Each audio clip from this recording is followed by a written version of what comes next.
cow's urine every day I drank. So this was okay, like I said, there was nothing. नहीं, गाय के इस पे ऐसे हाथ घुमाएंगे तो अपने को सुख अनुभव होगा, उन्हें भी सुख लगेगा, लेकिन जब ऐसे हाथ घुमाते हैं उन्हें थोड़ी सी तकलीफ होती है, लेकिन वो सहन करती हैं। पर जैसे हम इनके ऊपर ऐसे हाथ घुमाते हैं, उल्टे क्रम में हाथ घुमाते हैं तो हमारा बीपी ठीक होता है। ये अमृत है, ये साइंटिफिक है। मैं कैंसर की पेशेंट, मैंने गौमूत्र से और पंचगव्य से बनी औषधियों से अपने को ठीक किया, अपना कैंसर ठीक किया है। आप कह रही हैं कि गौमूत्र खाने से आपका कैंसर चला गया? हाँ, गौमूत्र और पंचगव्य से बनी औषधि। पंचगव्य का अर्थ है गाय, गौघृत, गौदुग्ध और गौमूत्र, गोबर और दही, ऐसे 5 चीजों को मिलाकर के हम गौ पंचगव्य बनाते हैं। दुनिया में हम लोगों की नाक कटा दी हिंदुस्तान की। मैं अमेरिका में अभी 6 महीने रह के आया हूँ, अभी जून से दिसंबर तक था। लोग हंसते हैं हिंदुस्तान पे कि ये किस तरह के पागल लोग हैं कि किसी को पकड़ के मार डाला कि ये गाय काट रहा था, किसी को कुछ इस तरह से ब्लिंचिंग कर रहे हैं, पागलपन किए जा रहे हैं। 4 साल से पागलपन हुआ है इस मुल्क में। मैंने तो देखी साफ साफ कह दिया, मैं साइंटिफिक आदमी हूँ, मैं गाय को माता नहीं मानता हूँ। जैसे घोड़ा है या कुत्ता है वैसे गाय है। मैंने सवाल किया, वो कहते हैं कि वो मुझे दुबई से जानते हैं माशाल्लाह, और कई सालों से मेरे तकरीर सुन रहे हैं। अच्छे लोग हैं, सच बोलते हैं, झूठ नहीं बोलते कहते, लेकिन एक उनको मुसलमानों के बारे में एक चीज जो खटकती है कि मुसलमान गाय का गोश्त क्यों खाते, वो उनका सवाल है। मैं पहले बोलना चाहता हूं भाई साहब आनंद जी कि एक मुसलमान अच्छा मुसलमान रह सकता है 100% शाकाहारी होने के बाद भी।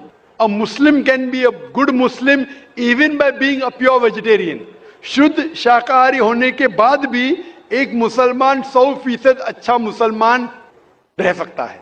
लेकिन क्योंकि अल्लाह सुब्हानहू व तआला हमारा रब, हमारा खालिक, कुरान मजीद में अल्लाह ताला फरमाते हैं, सूरह माइदा में सूरा नंबर 5 आयत नंबर 1 में अल्लाह ताला फरमाते, उन 4 पायों जानवरों का गोश्त खा सकते हैं जिनकी हमने इजाजत दी है। अल्लाह ताला फरमाते सूरह नहल में सूरा नंबर 16 आयत नंबर 5 में कि आप कैटल का गोश्त खा सकते हैं। कुरान में जिक्र आता है सूरह मोमिनून में सूरा नंबर 23 आयत नंबर 21 में कि आप कैटल में से आपको मिलता है दूध, उनमें से मिलती है आपको गर्मी, और आप इनका गोश्त खा सकते हैं। तो जब अल्लाह सुब्हानहू व तआला हमारा खालिक, हमारा मालिक कहता है कि आप गोश्त खा सकते, तो क्यों हमें नहीं खाना चाहिए? मैं आपको कोशिश करूंगा बताने के लिए कि आज की साइंस ये कहती है कि हमारे जिस्म में हमको प्रोटीन की जरूरत है, कम से कम 23 एमिनो एसिड की जरूरत है। यही 23 में से 8 एमिनो एसिड हमारे जिस्म में नहीं बनते। उसके लिए फर्ज है कि ये हमारे खाने में हमें ये एमिनो एसिड मिलना चाहिए। कोई भी शाकाहारी, कोई भी भाजी पाला नहीं है जिसमें आटों के आटो एमिनो एसिड मौजूद है। फ्लैश में, गोश्त में आटो एमिनो एसिड मौजूद है। इसे साइंस कहती है कंप्लीट प्रोटीन, कंप्लीट फूड। आज साइंस ये कहती है कि फ्लैश फूड में, गोश्त में प्रोटीन है, नियासिन है, विटामिन B1 है, इससे सेहत अच्छी बनती है। और आज आप देखेंगे जो जानवर जो शाकाहारी होते हैं, जो सिर्फ भाजी पाला खाते हैं, भेड़, बकरी, गाय, आप देखेंगे इन जानवरों के दांत इनके चपटे हैं, उनके पास हर्बीवोरस सेट ऑफ टीथ है। ये सिर्फ भाजी पाला खाते, गोश्त खा ही नहीं सकते। जब आप देखेंगे मांसाहारी जानवर के दांत, शेर बब्बर, चीता, उनके नोकीली दांत होते हैं। ये सिर्फ गोश्त खाते हैं, भाजी पाला खा ही नहीं सकते। जब आप अपने दांत आईने में देखेंगे तो भगवान ने, ईश्वर ने, हमारे खालिक ने हमें दोनों दांत दिया है, चपटे दांत भी दिया है और नोकीले दांत भी दिया है। अगर हमारा ईश्वर चाहता था कि हम सिर्फ भाजी पाला खाए तो ये नोकीले दांत क्यों दिया? गोश्त खाने के लिए। आज की साइंस कहती है कि जो डाइजेस्टिव सिस्टम है हर्बीवोरस एनिमल का, गाय, भेड़, बकरी के, वो सिर्फ भाजी पाला डाइजेस्ट कर सकते, गोश्त को डाइजेस्ट कर ही नहीं सकते। जो डाइजेस्टिव सिस्टम कार्निवोरस एनिमल का है, चीता, शेर, शेर बब्बर, ये सिर्फ गोश्त डाइजेस्ट कर सकते हैं, भाजीपाला नहीं। लेकिन हम इंसानों को अल्लाह ताला ने, हमारे ईश्वर ने स्मॉल इंटेस्टाइन भी दिया है, बिग इंटेस्टाइन भी दिया है। हम भाजीपाला भी डाइजेस्ट कर सकते हैं, गोश्त भी डाइजेस्ट कर सकते हैं। अगर हमारा ईश्वर चाहता था कि हम सिर्फ भाजीपाला खाए, तो हमें ये डाइजेस्टिव सिस्टम क्यों दिया जो गोश्त को भी डाइजेस्ट कर सकता है? तो साइंटिफिकली हमारा जिस्म हमारे ईश्वर ने ऐसा बनाया है कि हम भाजीपाला भी खा सकते हैं, गोश्त भी खा सकते हैं। और बहुत लोगों को गलत फहमी है कि हिंदू मजहब में गोश्त खाने की ममानियत है। भाई आप हिंदू है ना? आपके नाम से लगता है आप हिंदू है। हिंदू है ना सर? जी हिंदू ही है। आप हिंदू है ना? हाँ बिल्कुल सही, आपके नाम से लग रहा है आनंद आपका नाम है, आप हिंदू है। आपको गलतफहमी होंगी कि हिंदू मजहब में गोश्त खाना हराम है। आप जब हिंदू मजहबी किताब पढ़ते हैं, आपकी मजहबी किताब में लिखा है कि गोश्त भी खा सकते हैं, मांस भी खा सकते हैं और बीफ भी खा सकते हैं, गाय का गोश्त भी खा सकते हैं। आप जब पढ़ेंगे मनुस्मृति चैप्टर नंबर 5 अध्याय नंबर 5 श्लोका नंबर 30 में लिखा है कि अगर खाने वाले जानवर, अगर खाने वाले मखलूक उस चीज को खाती है जो खाने वाले जानवर है, तो आप कोई गुनाह नहीं कर रहे, क्योंकि ईश्वर ने कुछ मखलूक को बनाया है खाने के लिए और कुछ मखलूक को खा जाने के लिए। Some to eat and some to be eaten. तो अगर आप खाने वाले जानवर खाते हैं तो गुनाह नहीं कर रहे। लिखा है मनुस्मृति में अध्याय नंबर 5 श्लोका नंबर 31 में कि अगर आप पूजा के लिए जानवर को कत्ल करते हैं तो कोई गुनाह नहीं करते। लिखा है मनुस्मृति में अध्याय नंबर 5 श्लोका नंबर 39 और 40 में कि ईश्वर ने कुछ जानवर को बनाया है पूजा के लिए, सैक्रिफाइस के लिए। तो killing in sacrifice is not killing. तो कत्ल करना पूजा में कत्ल नहीं है। तो मनुस्मृति के मुताबिक आप गोश्त खा सकते हैं। फिर आप जब मुताला करेंगे महाभारत का, महाभारत में अनुशासन पर्व में अध्याय नंबर 88 में युधिष्ठिर, पांडव के 5 भाई थे, आपने युधिष्ठिर का नाम तो सुना होगा। युधिष्ठिर जो पांडव के 5 भाई थे, युधिष्ठिर पांडव में सबसे बड़ा भाई था। वो पूछता है भीष्म से कि हम यज्ञ में, पूजा में क्या खाना दें ताकि हमारे परदादा खुश होंगे। तो भीष्म कहता है अगर हम यज्ञ में, पूजा में चावल, बार्ली, सेब, भाजीपाला देंगे तो हमारे परदादा 1 महीने के लिए संतुष्ट रहेंगे।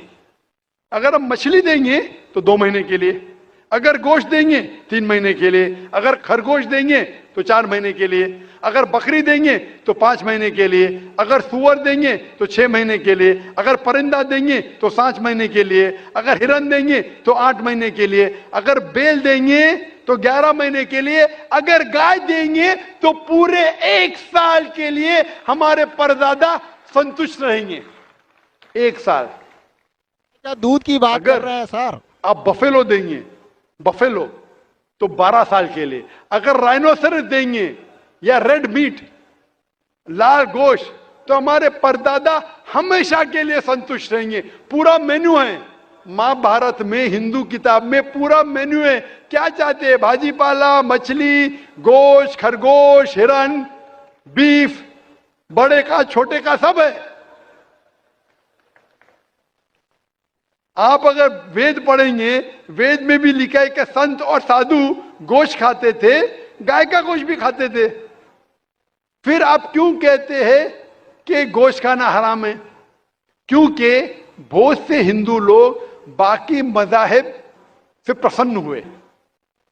मजहब से प्रसन्न होने के बाद कुछ मजहब मानते अहिंसा में, और वो समझते हैं कि जानवर को कत्ल करना गुनाह है। क्यों? क्योंकि जानवर में जान है, भाजीपाला में जान नहीं है, पेड़ पौधों में जान नहीं, इसलिए भाजीपाला खाना गलत नहीं है, लेकिन जानवर खाना गलत है। आज साइंस तरक्की कर चुका है और हम जानते हैं कि पेड़ पौधों में भी जान है, तो उनकी लॉजिक जरा बदल गई। हाँ हाँ जाकिर भाई, हम जानते हैं पेड़ पौधों में जान है, लेकिन पेड़ पौधे उनको दर्द का एहसास नहीं है, उन्हें दर्द नहीं होता। पेड़ पौधों को दर्द नहीं होता है और जानवर को दर्द होता है, इसीलिए जानवर खाना बड़ा गुनाह है, पेड़ पौधे खाना कम गुनाह है। आज साइंस फिर से तरक्की कर चुका है। तरक्की करने के बाद आज साइंस ये कहती है कि पेड़ पौधों को भी दर्द होता है, लेकिन उनकी दर्द की आवाज आपको सुनाई नहीं देती। हम इंसान सिर्फ 20 साइकिल्स और 20,000 साइकिल्स के दरमियान फ्रीक्वेंसी में सुन सकते, इसके नीचे इसके ऊपर नहीं सुन सकते। वो चीखते हैं लेकिन हमें उनकी आवाज सुनाई नहीं देती। तो एक शख्स ने मुझसे सबसे ज्यादा बहस किया और कहा कि जाकिर भाई, मैं मानता हूं कि पेड़ पौधों में जान है, पेड़ पौधे को दर्द होता है, लेकिन पेड़ पौधों में सिर्फ 2 या 3 सेंसेस है, जानवरों में 5 सेंसेस है, इसलिए जानवर का कत्ल करना बड़ा गुनाह है। तो मैंने उससे पूछा कि अगर आपका भाई पैदा होता है 2 सेंसेस कम के साथ, वो सुन नहीं सकता है और बात भी नहीं कर सकता है, गूंगा है और बहरा है, जब वो बड़ा होता है और अगर कोई इंसान उसका कत्ल करता है, तो क्या आप जाके कहेंगे जज से, मिलॉर्ड कातिल को कम सजा दो क्योंकि मेरा भाई गूंगा था, बहरा था, वो सुन नहीं सकता था, बात नहीं कर सकता था? आप तो कहेंगे कातिल को डबल पनिशमेंट दो, मेरा भाई तो मासूम था, ना सुन सकता था ना बात कर सकता था। इस्लाम में 2 सेंसेस लेस और 2 सेंसेस मोर नहीं। इस्लाम में अल्लाह ताला फरमाते सूरह बकरा में सूरह नंबर 2 आयत नंबर 168 में 168 में, eat of the good things which Allah has provided you, जो अच्छी चीज आपको आपके अल्लाह ने दी है उसको आप खा सकते हैं। तो आप अगर मुताला करेंगे मजहबी किताबों का और साइंस का, गोश्त खाना कोई गलत नहीं है और मुझे खुसूसन कोई गिला शिकवा नहीं अगर गैर मुस्लिम, अगर हिंदू गोश्त नहीं खाते, मुझे कोई गिला शिकवा नहीं, क्योंकि अगर सब हिंदुस्तानी गोश्त खाने लगेंगे तो हिंदुस्तान में गोश्त का भाव बढ़ जाएगा। आज महंगाई का जमाना है, पेट्रोल का भाव बढ़ रहा है, सब हिंदुस्तानी गोश्त खाने लगेंगे तो गोश्त का भाव भी बढ़ जाएगा। तो मुझे कोई गिला शिकवा नहीं आप अगर गोश्त नहीं खाते, लेकिन अगर आप ये कहेंगे कि गोश्त खाना गलत है तो आपको आपकी मजहबी किताबों के बारे में नहीं पता है और साइंस का भी नहीं पता है। अगर आप कहेंगे किसी की जान नहीं लेना चाहिए तो आप 2 मिनट भी जी नहीं सकते।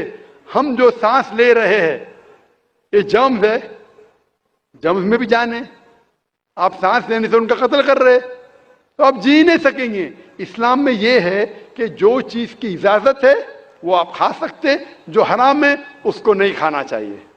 Hope that answers the question.